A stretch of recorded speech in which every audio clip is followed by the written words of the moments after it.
Tech Talk with Matthew Dickerson. Matthew Dickerson. Tech Talk. Sit back and relax. It's time to talk technology. Welcome, pilgrims. Welcome to your little piece of virtual sanctuary. Welcome to Tech Talk with Matthew Dickerson.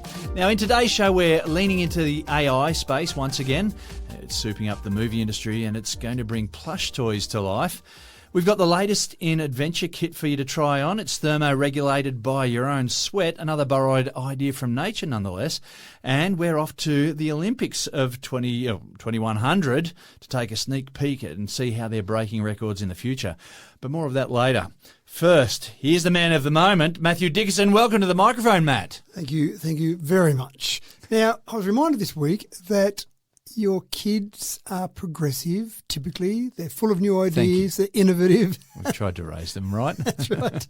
And so as much as I think I'm at the bleeding edge of technology and always looking at the latest ideas and trying them out, sometimes you go, you know what, I'm still a bit older You're than a boomer. my kids. I'm a boomer. Oh, no, there it is. Oh, the B word, you've hit me with it.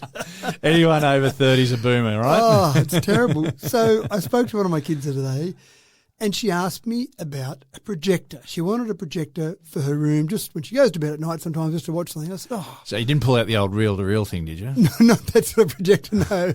But my image, of course, of a projector is the traditional old projector that you sit there for a PowerPoint presentation and you have to darken the room right down and you have to make sure that you're okay with it being a bit washed out and not very good quality and fairly expensive. And, of course, my reaction was, look, if you want to watch something in your room, use your iPad. I do that, but it's a bit small. Well, just get a TV. TVs are cheap now, like LED TVs. Just stick one of those in your room, put it on the wall. I said, no, I want to get a projector. And I'm still thinking with my old mind, my old mindset, thinking that projectors are expensive. And then you start talking about how many lumens they are and you're burning a lot of power and a lot of heat. And then she said, oh, no, I've found one online for $70 that's about 10 centimetres long and a couple of centimetres across, a little cylinder. And I've gone, hold on a sec, that's not a projector. Surely not. Surely not. But I had a look at it and I went, sure, that looks pretty good for $70. How could you go wrong? So she ordered, this is where I find it, the incredible world we live in today as well. We were chatting late one night, so finally by the time we'd finished chatting, she ordered that at 11 p.m. The next day, she lives in a capital city, the next day at about 11 a.m, she got her delivery. It just seemed incredible. So, well, if it's not here in 20 minutes, I'm not paying for it. That's right. But, so she got this little tiny projector. She did a quick FaceTime and said, look at this. And then, of course, she said, well, forget about showing it on a wall. She mounted it next to her bed head. And so she now lays on her back and on the ceiling is the projected image. You don't want to have to strain your neck or anything. That's it. So I'm thinking there's so many things that seem wrong with this, but it seems so sensible. So They've worked it out. My son's got one in his room. Right. Yeah, and so, he's able to project whatever games or whatever onto the wall as well. And, it cost nothing. That's right. They're cheap as chips. And I'm saying, surely there's a better model. I remember when I was managing the budget for the science faculty at another school and having to really put aside some cash. Yeah. Some big spending to get ourselves a projector. It was a thing that you... Back in my day. That's right. You thought about it seriously and then went, no, we can put that off for next year's budget. So... Yeah. But I was pretty impressed and it seemed bright. Now, admittedly, she's watching it at night time, so it's not bright, so she's not trying to do a presentation in a room with a big room full of people. But I looked at the image on the ceiling and it looked pretty good. The only problem, of course, is the lights. She's got downlights in her room, and so you get a little tiny distortion as it goes around those lights. But wow, that's not much to be too concerned about. I just can't imagine looking up to watch a movie or a TV show or something. Well, the funny part was my wife was the same. And just looking straight up. I think that'd be weird for me. Well, I thought the same. But I'm a boomer. But that's right, you and I are the same. But she said if I sit it on the wall, I've got to put a couple of pillows up and push my head up a little bit. But laying on my back, my neck straight, just like if I was standing up watching something, my neck and back's all straight. And she laid there, and the next day she rang. She goes, I went to bed last night, watched a bit of a show, and gee, it was easy to do. So, so now my wife's going, we should get one of those too. So, anyway, it's one of those things you've always got to be thinking. Don't just get set in your ways. Don't think the way you've always done that is correct. There's always something new and something to Look, consider. and I don't doubt that the speaker on that thing was also pretty good. For a little tiny thing, it was absolutely right. And the ways you can connect to it, you can just stream from your device. You can do AirPlay. You've got its own apps built into it. So it's just the convenience of it. And I'm still going $70. Like, I feel like I'm ripping someone off, paying $70 for something that does all of that. Is there a DRAM model? What does a DRAM model do? Kids these days, they don't know hardship. That's right. All right, no further ado, let's get rolling with today's stories. Now, are you still holding back on your first EV purchase because of range anxiety? Well, Polestar has officially put an end to that little chestnut. Matt, like the Energizer Bunny, Polestar 3 just keeps going and going and going. It does 935.4 kilometres. 935 kilometres. On a single charge. Wow. Now, there's a few things about this. First of all, sometimes you'll see people go, I'll go onto a dedicated racetrack, so it's flat and smooth and perfect and protected from the wind and all the rest of it. They didn't do that. There were 3 endurance drivers that got together, Sam Clark, Kevin Booker and Richard Parker. I assume probably sponsored by Polestar, but that's not disclosed as such. But they said, we're going to drive it around the streets of England and use it in a normal world environment. Now, when I say normal world environment, the one thing they did do, which I think helped significantly, was they averaged 40 kilometres an hour during the journey. Now, if you're driving in city traffic, that's probably not that big a deal. Yeah. But that's something that's absolutely crucial. We've talked about it before. If you double your speed, you quadruple your air resistance, even going from 90 kilometres an hour. So you're just on the outskirts of a town, 90, you get to the outskirts and then onto the highway in many places in Australia, 110 is the speed limit. Going from 90 to 110 increases your wind resistance by 49.4%. So let's call it 50%. So that makes a difference. So going at 40 kilometres an hour is obviously going to be dramatically better. We've got a measurement for distance here. So I think 935 kilometres is okay for most people, but they also then compared it to a London to Edinburgh drive, which doesn't help me at all. I know where London is. I've been to London. I know Edinburgh's outside of London. How far is it? Well, presumably less than 935 kilometres. I don't know how far, so it doesn't really help me, that one. So we're not going to use that as an SI unit. But I'm still thinking, if you're on the open road and you're doing 110, the difference between 935 or whatever kilometres and what you'll actually travel is probably, you're going to get at least 400 or 500. Well, and this is the thing. So if you then look at the WLTP standard versus the NEDC standard versus the EPA range, they're all different. I've got no idea what those letters are, but thank you for explaining. Well, I'm going to go through, and I'm a bit disappointed. You've heard me say it before, if you're serious about putting some letters together, don't just go for an initialism, go for an acronym. I know you're serious if you've got an acronym. I've thought about it. That's right. Initialism, you've just chucked some words together and gone, the initials of that. And the WLTP standard doesn't even work because it says, or what it stands for is Worldwide Harmonised Light Vehicles Test Procedure. Hold on, there's 6 words there, and there's WLTP. And there's no H in there. There's no the H. The second word was harmonised. So worldwide harmonised, WHLVTP, it should be. Well, that's hopeless, isn't it? That's just terrible. No. But that's the current standard, Okay. is the WLTP standard. The NEDC standard was the previous standard, and America uses the EPA range, so that's obviously the Environmental Protection Agency. I'll let them off for that one. That's been around for a while, the EPA. Okay. Now, NEDC used to be the European driving cycle. That's kind of dead now. What they've done with that is they've said the WLTP is better because for a few reasons they get a more realistic range. So, for example, they test it over a 23-kilometre test rather than the NEDC used to be 11 kilometres, so you're getting it a bit further. They also do more accelerating, more braking, and they take the car up to 131 kilometres an hour, which seems a bit irrelevant in Australia, but certainly in some places with an Autobahn, for example, that might be very relevant. So they say that you're going to get a more realistic range out of the WLTP. So let's focus on that for a moment. On the WLTP standard for the Polestar 3, they rated it 704 kilometres. So not too bad. That's much better than what I estimated. That's right, but I think you'd be spot on if you said, hey, let's get on the open road and drive across the Nullarbor, for example, in Australia, and let's do 110 kilometres an hour. You're probably going to get closer to 400 or 500 because we know that air resistance we just talked about. But the other thing, of course, is temperature. And I haven't delved into it enough to see if WLTP looks at a specific temperature. So it says at 20 degrees Celsius, we conduct these tests and that's it. I imagine they would have to because we know that EVs change dramatically from 20 degrees Celsius, say, to 0 degrees Celsius. That makes a big difference to the range.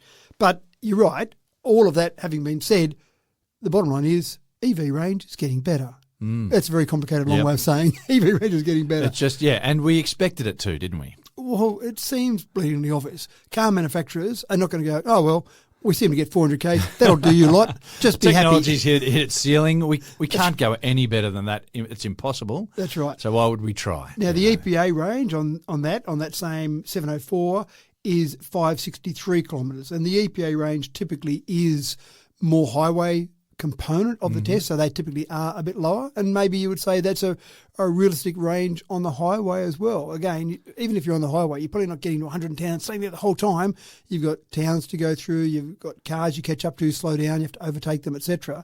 So all of that means we're getting better. And what we're measuring all of these in, of course, is our efficiency in kilowatt hours per 100 kilometres. So the Polestar in that particular test means to do 12.1 kilowatt hours per 100 kilometres. I don't know if you ever look in your car, but I typically see mine sit around 16 kilowatt hours per 100 kilometres. Yeah, it's about that, yeah. And that seems to be a bit of the norm, but we're getting better, we're getting more efficient, we're getting tyres that are more efficient, we're getting tyres that roll a bit easier. So just little things.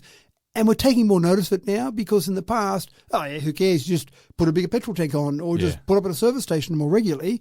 But with EVs, it's not quite as easy as that. So we're actually getting more efficient in using our resources. And the engineers have got their thinking caps on. So That's the people who thought that they knew better than the engineers, So if you bought the Polestar 3, you could do 935 kilometres if you did about 40 kilometres an hour, which isn't that exciting. So, but again, it shows what you can do with a car and how much speed does make a difference. Yeah.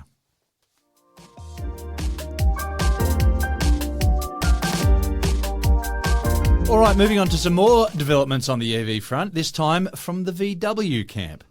Now, one clever option in the EV world is the ability to upgrade by just clicking a button from an app on your phone.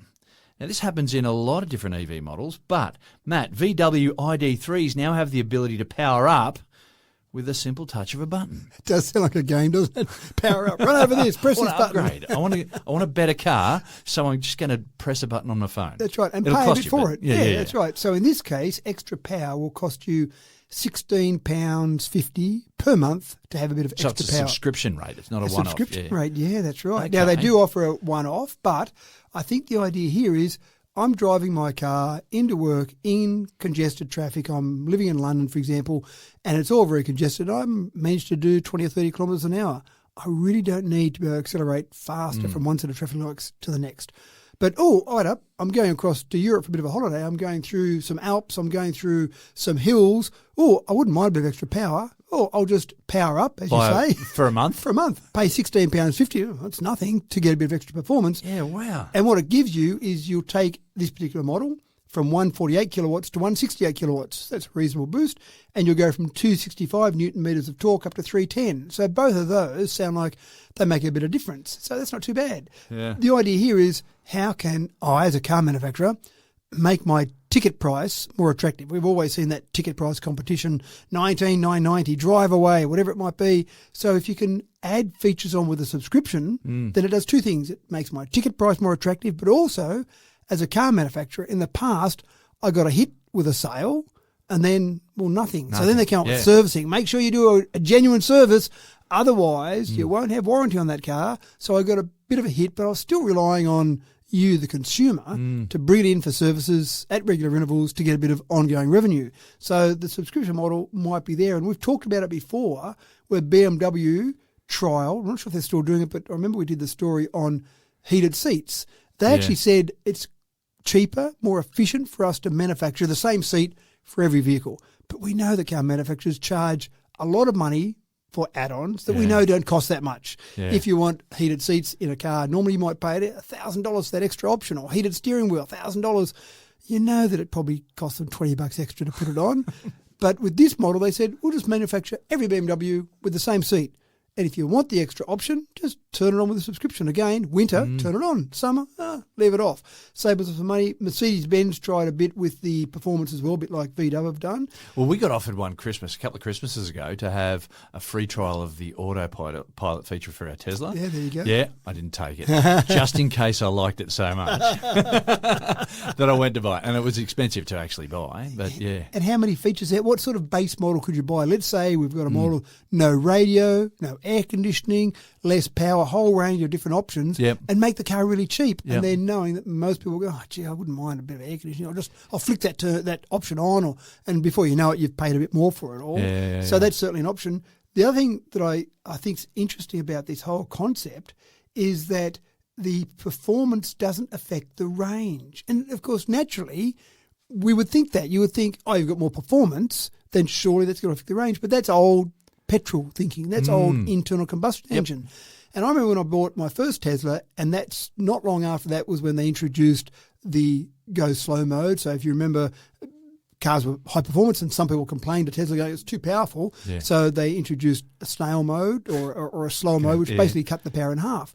And I remember talking to the salesman when that came out, and I said, that'll give me extra range. He went, no, it doesn't. I'm thinking, hold on, if I accelerate harder in my petrol car, then that's going to use more petrol. Surely that's going to work. But then I thought, no, it's not the same. You're not squirting a bunch of petrol into a cylinder and wasting it. You're just getting to that speed quicker. The real thing, as we've just talked about with the last story, is how fast you're actually going, not how fast you get there. Yeah. So the range, when they quote the range, they specifically say the range of this VW is the same regardless of the performance of the acceleration of that. So because you're just battling the elements, you're battling resistance on the tyres on the road, you're battling wind resistance, you're battling gravity if you're going up a hill. How quick you get there doesn't really affect the overall range. So it's quite fascinating when you think about it, because we get set in our minds, just like I talked about with the projector at the beginning. You accelerate faster, if you're trying to save petrol in a petrol car, just accelerate smoothly and then slow down, because you're wasting all that energy when you put the brakes. But of course, in an EV, you're generating that power back as you go through with Lenz's law to get that power back, or most of that power back. So different ways of thinking about things, but this is a different way of thinking about cars. And I think it'll take off. I think there'll be subscription models for a whole range of things. We'll have to have lots of different things. Yeah. The trouble is you won't realise what you're missing out on unless you go through the list on a regular basis. Well, that's because we get updates for our cars. We've just updated your car, and all of a sudden your car's doing something different than it was the day before. Where did they come from? But not quite sure what's happening. The other thing is, you can, if you really want to do it, you can pay £649 to get that option permanent in the VW model. Now, I don't know if everyone will do that.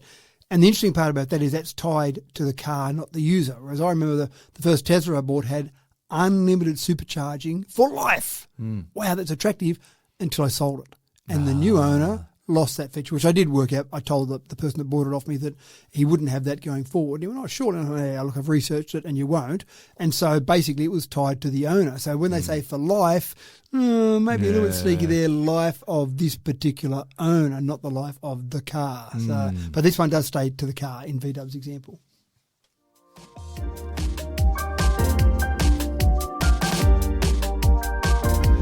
Fans of foreign films will be pleased to hear that the production of films made in languages other than English will now be much smoother process. Now, that means for the movie makers a much greater access to a much broader audience. And no surprises, it's all down to the help of AI, Matt. And I want to talk about something that you're probably too young to remember, James. Let me see about that. There's a show that was on ABC. I think it probably started around 81, 82 in my very first year of high school. I'm sure I remember this particular show. And the dubbing was so bad that we were all glued to our sets on ABC TV at 6 o'clock every night. You're talking about Monkey Magic. I am. Of course you're talking about Monkey Magic. A classic from the 80s. We wasn't loved that terrible? It. And it took a while for me, because I was very young, but to work out what was going on. Yep. Yeah. Well, it's a strange show. The whole plot was very strange. I think it was a Buddhist monk, which was strange. Based on a Chinese legend. Which was strange because it was a Japanese show based on a Chinese legend. But I think the thing that confused me a bit was it was a monk. It was a Buddhist monk, but it was a female. And I'm thinking, I didn't think monks were female. No, it was supposed to be a boy, but the only person they could get to play a young boy was a female. Right, okay, there you go. Like they wanted it to be played. And so if you want to watch 5 minutes, waste your life for 5 minutes, it was very funny. And I used to always laugh at the little with the lips and the fingers to bring up the cloud or And whatever. he'd ride a cloud through the air. Yeah, that's right. Amazing. A fantastic show. If you haven't seen it, kids, get out there and find Monkey Magic Gee, online you're pumping somewhere. it up. I No. thought the dubbing was what used to attract me. And we go to school and we try and say words and move our lips differently to try and match what would happen in I Monkey could Magic. sing you the theme song right now. You know. So it's interesting that was a thing that Yeah. which almost captured our imagination because the dubbing was so bad. It was bad. And I must admit, I'm a little bit picky when I sit down to watch a TV show or a movie. So you sit down, there's so many to choose from, so You many find it different very streaming channels. frustrating to watch foreign films. Well, I don't do it. I find a show, we sit You're around a with the kids. conscientious objector. Absolutely. I sit around and I watch the show with the kids and let's find something. And you read the preview, that looks pretty good. And you either watch the preview then or you start watching it. And as soon as I go, hold on, the dubbing, the lips don't match. No, let's give up on this. Are you okay with subtitles? Well, I am, but it's still just so distracting watching the lips that are different and the emotion. And then if you put subtitles on, you read the English subtitles and the words that are spoken are the same intent sometimes, but you can see they're different. They're different. The sentence is structured differently. You go, no, it's not good enough. So I just go to something else. So you still haven't seen Crouching Tiger, Hidden Dragon, have you? All of the ones that are foreign made and that are dubbed, I give up. I'm almost sad to admit it, but I give up on Fair them. enough. Until now, because we've now got this concept, and I'm going to call it vubbing. I don't know if anyone else calls it vubbing. I'm going to call it vubbing, visual dubbing. So the first film to come out with this is a Swedish sci-fi film called Watch the Skies, and they used a tool called Deep Editor, which obviously is better than an editor because it's deep in what it does. Yeah, right. And what it does is a couple of things. First of all, they still use actors to do the voice. So great, we're not taking actors away from their jobs. But then they actually manipulate the faces of the actors. Match Absolutely. the words. Yes. So when you watch it, you don't know you're watching a dub film. They released this film in 110 theatres across the US and they interviewed people as they came out. What did you think of that? Blah, blah. Did you know that was a foreign film? No, it was done in English. Well, it wasn't, but the people watching it thought it was done in English. Now, this makes me think of a cartoon that was made in the 60s where it was a cartoon, but the mouth part was actually filmed. So it was a real mouth. Right. That was put over the top of a cartoon, and it just looked weird. Yeah, just really weird. Yeah. Well, anyway, but no, this is all AI. This Vubbing. is all AI. So vubbing, I'm going to call it anyway. Yeah, so visual dubbing. You heard it here first, right? Thank you. Yeah, that's right. Wherever you hear that now, we've got copyright on it. So basically, face detection, 3D tracking, generative AI with voice acting. So real voice actors combine that all together, and you get that. Now, there's a gentleman named Scott Mann who came up with this idea. His frustration was that you got conventional dubbing, basically just looked out of sync like we used to see in Monkey Magic. So you'd watch it, you'd get voice actors, and obviously if you're saying words in different language, the lips are just not going to match up. And you also got some phrases that are very short in some languages, but in English you have to spell it out a little bit more. I worry about that whenever I've got a translator doing work with me when we're dealing with overseas people, and I'll say something really long and they'll say 3 words and you go, are you sure you got all that? You sure you didn't insult me when you said something there, or vice versa? I didn't quite catch that. So one of the things is that I think that's important here is that it's really trying to say, let's get a lot of these foreign made films in the English language countries, because it seems to work okay the other way. I think people that come from or live in a non-English speaking country seem to be okay with dub films or with subtitled films because maybe they've grown up with it, and maybe it's a bit of that arrogance from me living in an English speaking country that I don't want to have to put up with that, because so many more films are made English speaking, obviously. So this is a way to get some of these great films that have been made in various countries around the world and bring them into English speaking nations. So I think the idea is fantastic. Again, it's one of those things where someone was frustrated by something, someone had a problem and went, you know what, we can solve that. Now, Scott Mann's taken 5 years to solve this problem, but now I think It's going to catch on. the ability he's got, because how many streaming services out there that want more content? That's their biggest problem is we need more content. How do we get more content? Well, we've got all these foreign made films. Some of those have been huge hits overseas. Well, maybe we should use those, but they've been reluctant to bring those to English-speaking nations because they know the reluctance. And you won't be able to tell that it's a foreign film. That's exactly the point. You won't be able Just to tell. like people won't be able to tell that we actually record this in Thai and then dub it back over later on. That's right. This is done in non-English speaking. It's done in James and Matthew speak, and then dubbed over. So keep an eye out for that. That first film. It's not available on any streaming services yet, but it will be. Watch the Sky, Swedish sci-fi film, but you see more and more, and you'd almost have to look in the credits at the end to see if Deep Editor, or I'm sure they'll have competitors, will have played some part in bringing that film to life.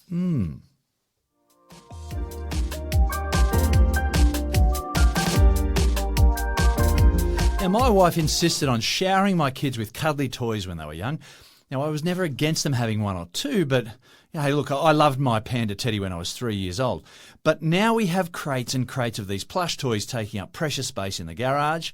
We have a plush toy version of every animal species there is on the planet. Maybe if they actually did something besides sit around and be soft, well, maybe they'd be useful. Well, Matt, it is 2025, so what's the story for plush toys now? Plush toys, useful? I'm not sure if useful would be the word I use. More interesting? Definitely. We've got some toys now called Grem, Grok and Gabbo.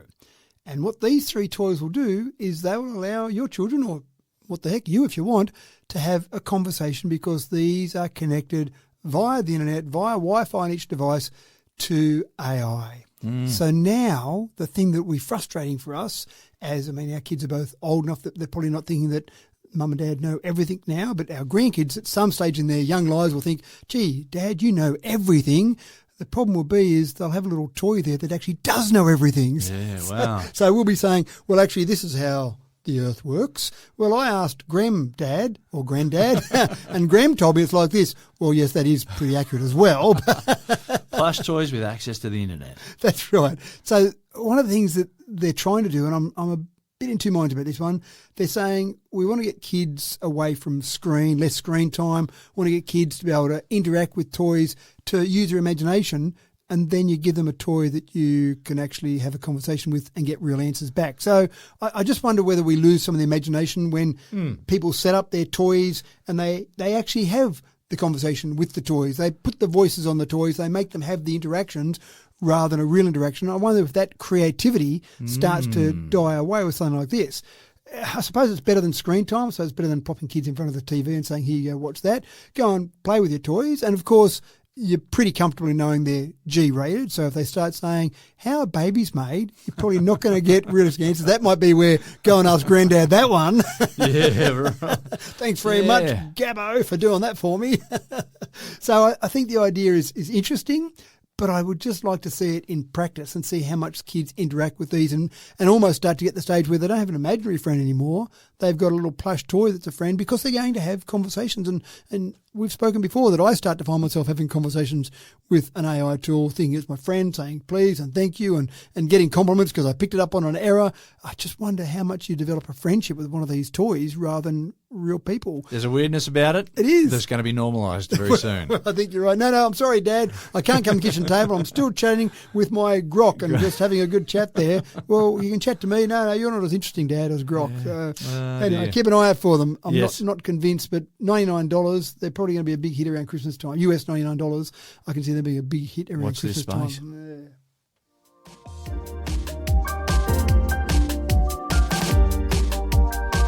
Now, Moore's Law says that microchips double in power and reduce in size and cost and efficiency every 2 years. Well, for those of you who use the SSDs, that's solid-state drives for the non-initiated, things just got a bit ridiculous, Matt.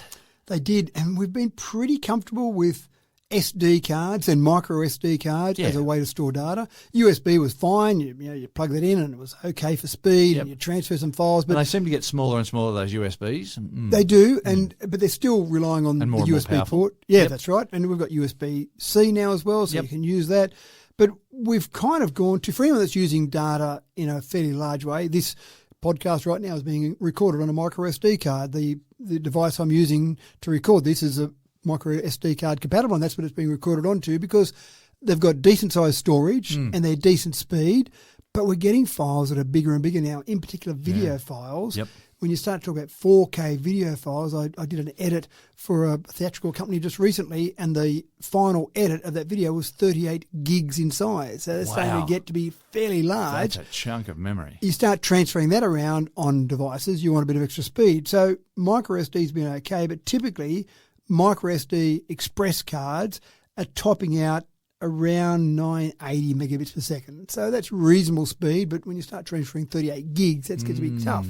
Now, SSDs, as you correctly said, they're typically our hard drives in, well, a lot of desktop computers now, but definitely notebook computers. So you're not using a spindle that's spinning, that uses power on a notebook computer.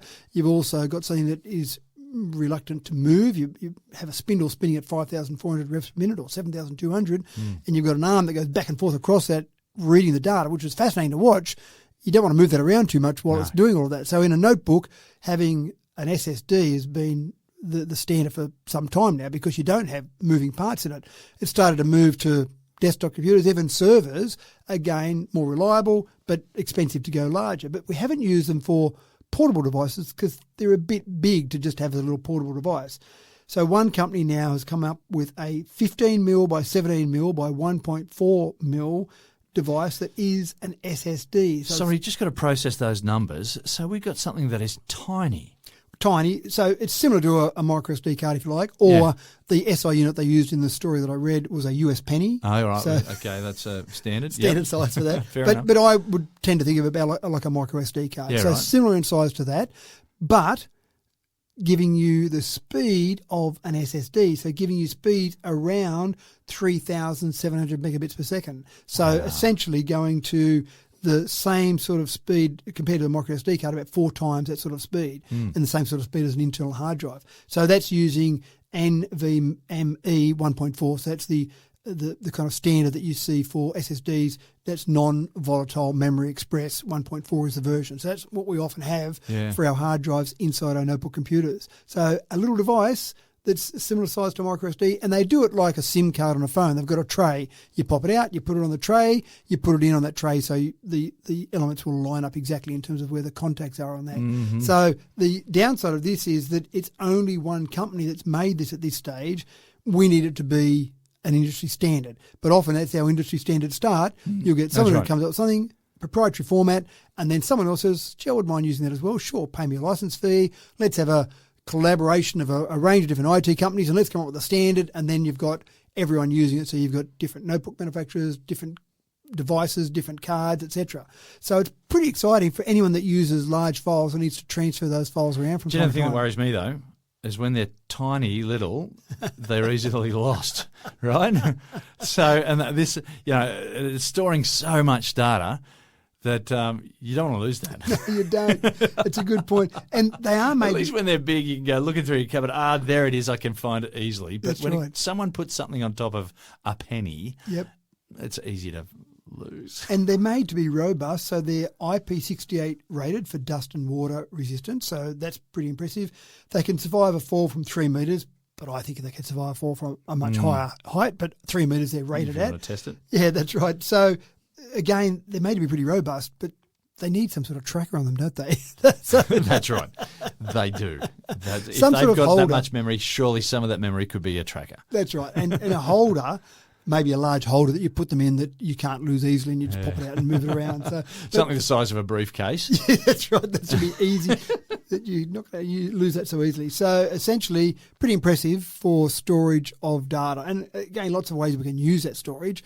But also, if you start to think about that sort of storage in your phone, if you can start to store that amount of data on something so small, then it leaves you more room in your phone for things like a battery or other components, or just make the phone smaller. So Absolutely. all exciting.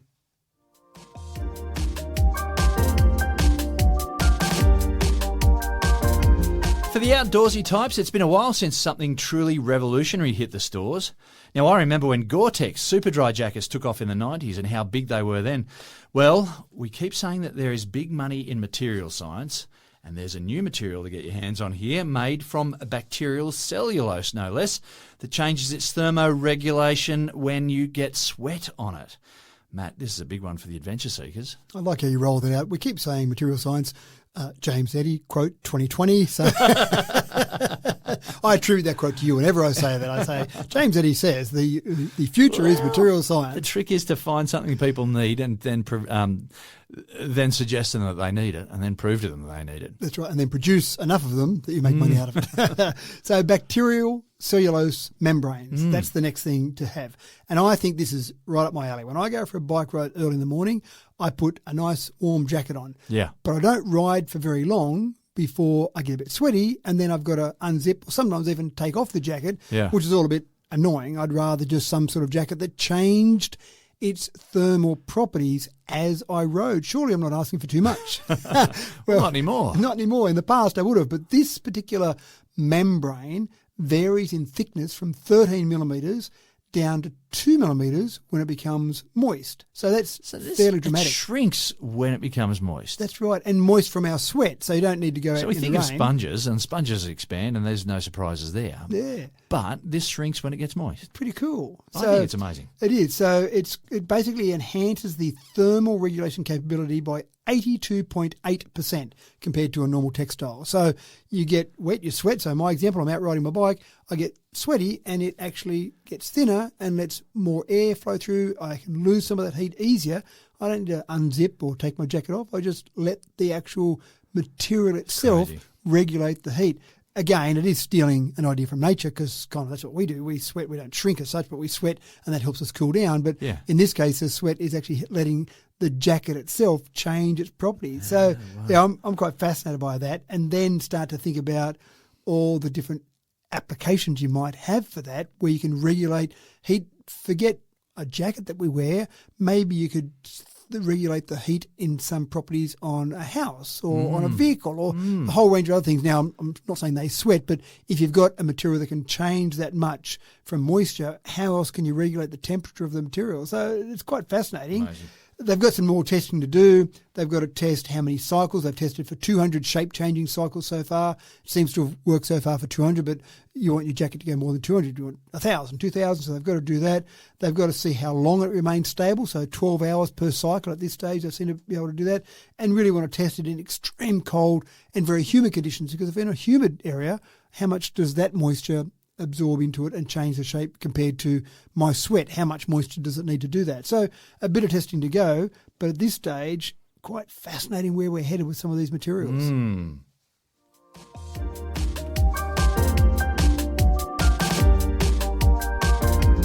Now, of course, the Olympics are something of a sporting phenomenon, and they've evolved continually over the last 120 years.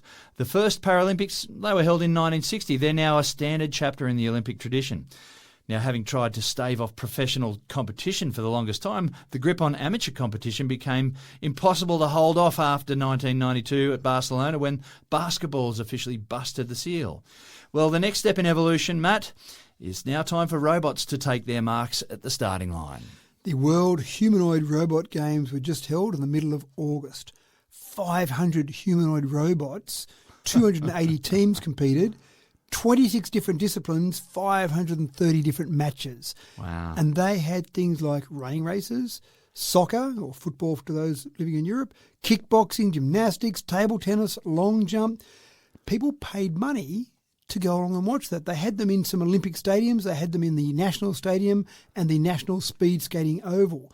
So they were taking advantage of the concept of the Olympics. They couldn't call them the Olympics, of course. That's a trademark name. But they were leaning into that and calling them the World Humanoid Games, Robot Games. And people paid up to $81 to sit in the stands and watch. So I reckon it's worth the ticket price just to see the ones that fail. Well, yeah, you get them at the starting line and you get 2 or 3 that tear off and another one that runs off into the stands and injures a couple of spectators. You know, that sort of stuff, that's what you pay your money for. So you don't want front row seats is what you're saying. No, you want some other people you want to be in up front in one of the higher levels, yeah, for sure, just in case one explodes. Well, funnily enough, that's what people did see. They saw collapses, they saw face plants, they saw balance failures. So even when robots face plant, that's funny. That's right. They said at the end of it all that the winner, the overall winner, seemed to be gravity. Gravity seemed to do better than most of the robots. But I'm reminded of Thomas Edison when he was trying to get the light bulb right, when they were trying to get a light bulb that lasted more than a few seconds.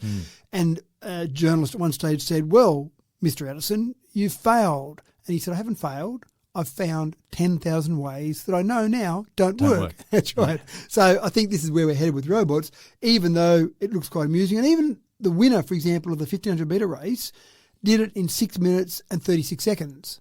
And I went, you know what? I remember when my kids were doing little athletics, they were all cracking under the 6 minutes.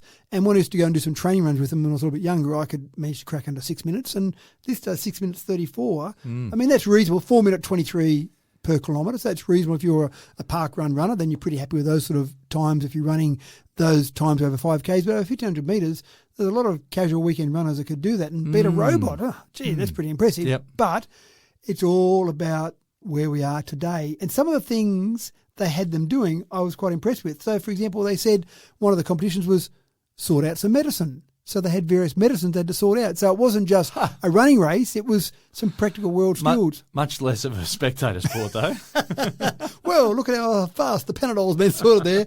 Carrying luggage up to a room, cleaning hotel rooms, handling materials in factories.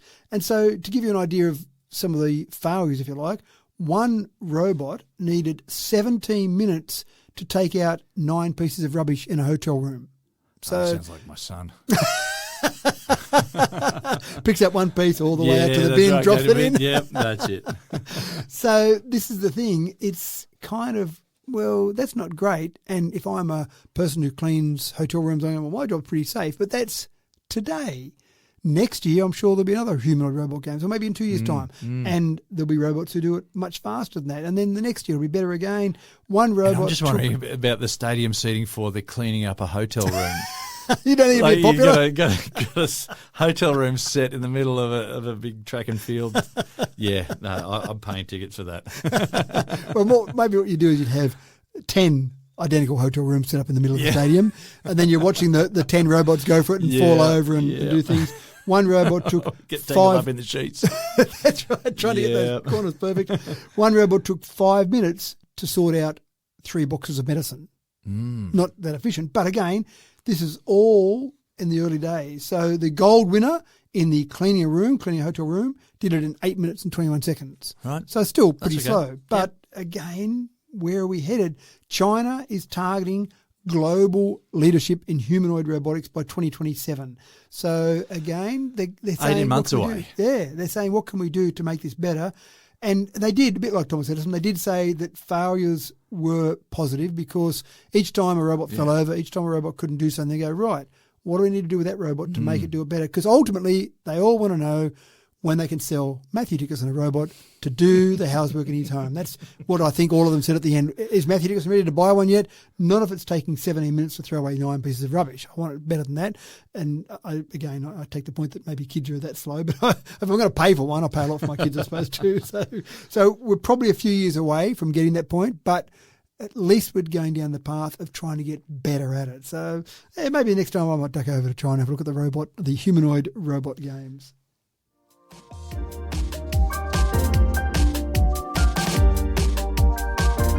And in something akin to science fiction, ecologists in Tibet have now employed robotic antelopes to help them survey depleting herds. Matt, there's a lot to be learned about these from these four-legged mechanical spies. I do love the idea, and Tibetan antelope numbers fell. Sounds like something out of a Ace Ventura movie. It does a bit, doesn't it? Although he might have been dressed up in a costume. Anyway. It might have been. So antelope numbers fell to about 65,000 in the 90s. They've been trying to work out ways to recover the herd. Is it a herd? Tibetan antelope? Yeah, that sounds right. Yeah, that's the word I'm using. So they're up now. They estimate over 100,000. They've gotten up to from 65,000. But one of the problems is that they need to observe antelope to try and learn what they do. But of course, in observing, sometimes you're impacting what they're doing. So you mount a camera somewhere, they see that as a foreign object and they don't go near it. So then you're impacting that. One of the problems is that there are still people making shawls, chartreuse shawls, because a shawl can fetch up to $20,000 US if you've got a chartreuse shawl made from antelope, and it takes about 4 antelope to make one shawl. So this is part of the problem, that people are still killing antelope, obviously, to make shawls. Yeah. So if you start to look at these robots, what they're doing with them is, I imagine they might just have a robot antelope that stands there in one spot to observe, but no, they're actually robotic. So they'll move around. They do look a bit clunky. When you look at a robotic antelope moving around compared to other antelope, you can see it's not quite the same, but I'm thinking the other antelope are going, look at that fellow, he's a bit gammy in his legs. Am I allowed to use the word gammy? Is that, yeah, is that'll that do. now? So I'm just worried about a couple of those bucks just going, but pretty good looking. hanging around there. So the idea is to get this particular robotic antelope in the herd, looking at what's happening. It's got 5G connected to it. I bet that's something it can boast about. Have you guys got 5G? I've got 5G. Yeah, my antelope doesn't have that. So it's transmitting real-time data about what's happening with the herd, where they're going, how much they're moving, because it's going along with the herd, and they're not distracted by it. They're not saying something's different, something's wrong. They're just going on and doing their normal job. They are controlling it from a base, but it can go about 2 kilometres away from the base. It can go on rocky slopes, muddy wetlands, puddles, swamps. So essentially you're getting an instant report on the herd size and the herd movements to try and work out things that are better. They even can then do alerts when the herd is going towards a road. They can actually then have warning signs on the road to say, herd are going to be crossing here, so you don't have some people hit them in cars. Obviously bad for the antelope herd, bad for the car as well. Yeah, wow. Yeah, so quite fascinating. And I mean, you can remember some great naturalists where they might be in amongst the African David jungle. Attenborough lying around with gorillas in the Congo. Yeah. I wasn't going to say his name, but yeah, sure, David Attenborough was what I was thinking of. Sorry, I didn't want to just sing a bit of a salute. No, of course we've got to do that. Yeah. But David Bellamy, there we go, another one. He used to get in the jungle there and lie around with various animals. And they did some fantastic work getting in there, hidden away, and would spend days, weeks, months trying to just capture some of the great imagery we've seen from some of those people. And now just go and build a robotic one, robotic elephant, robotic tiger, whatever, and just put them in there amongst them and grab these great images because they think it's one of them. But a great way to try and get the herd back to some decent numbers.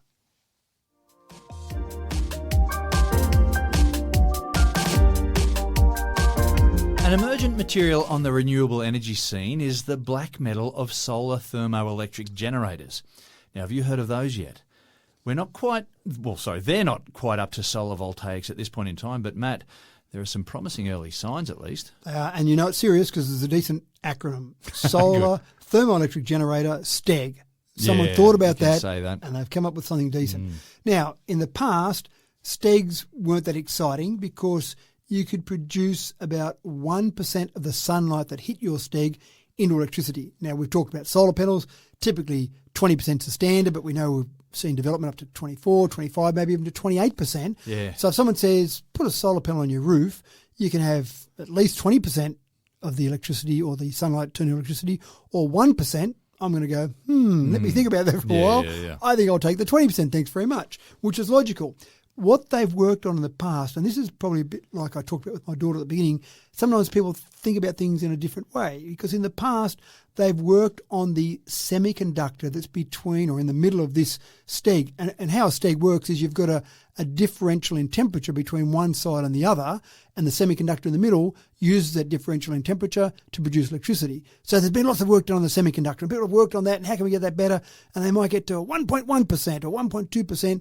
They've been making tiny gains, but some researchers at the University of Rochester said, hold on, maybe we've been looking at this all differently. All those people have been working on the semiconductor. Has anyone worked on the actual temperature on the outside? Yeah, wow. So what they came up with is, let's redesign the two sides. So they basically came up with a material on one side where they used or they etched some nanostructures into that material, and basically on the tungsten side, if you like, on the hot side, they managed to get more absorption of the sunlight and not just the visible wavelengths, so some of the invisible wavelengths as well. So more heat on that side. Fantastic. Then on the cold side, they got some aluminium and did some laser etching to that to create some tiny structure that basically made a better heat sink. So I would imagine you're increasing the surface area. So suddenly you've got more heat on one side, and they also put a plastic sheet over the top to create a mini greenhouse effect. So you've got more heat on one side, more coolth on the other side, if that's a word. And then that temperature differential with existing semiconductors suddenly gets you something that's about 15 times more efficient than any other STEG. So we're not quite there as to a normal photovoltaic yet, but you might be getting up around 15, 16%. But the good part about it is you might have access to more energy because you've got these other wavelengths you can access, or you might just be able to use it in other conditions where you've got something that's hot and something that's cold. Maybe the human body. Maybe in winter, when we've got heat, our body internally is at 38 degrees Celsius, and in winter you might be walking around at 5 degrees on the outside. Walk around with plate armour on, That's right. generating electricity. That might be a bit of an issue. but any situation where you've got something that's hot and something that's cold, you might be able to generate electricity. Maybe on a vehicle, for example, where you've got something that's cool and something that's hot, you might be able to generate electricity from that. Anywhere you've got that difference in temperature, at 1%, you weren't really thinking about it, but at 15 or 20% suddenly... Becoming a thing. The thing that's got me is that I can see this, in the summertime here in Australia, being really valuable. I wonder how it goes in the cool climates. Well, in the cool climates, presumably you're still getting some heat from the sunlight that's hitting it. So a bit like photovoltaics aren't great in winter. They're not as great in winter as they are in summer. Yeah, but of course they're working on light but not heat. Yeah, they are. So you're right, and maybe there are particular conditions where these will work better. But just the fact that we're doing this research on this, if anyone wants to look up this whole concept, it's called the Seebeck effect. SEEBCK is that concept where you generate electricity from a heat differential between two components. And of course, if we're able to suck energy from the sun and turn it into something useful, then that's a good thing, isn't it? It seems like it is. I'm not sure if everyone agrees with us, James. Well, that's all we have for you today, sadly. There's a plus-sized lady waiting at the door with her hair in plaits and a Viking helmet on her head, and it looks like she's warming up her vocal cords. Thanks for another cracking tech talk, Matt. Now, I'm going to get past it. I'm just hanging on these initialisms again. In the first story, we talked about the WLTP, NEDC, etc.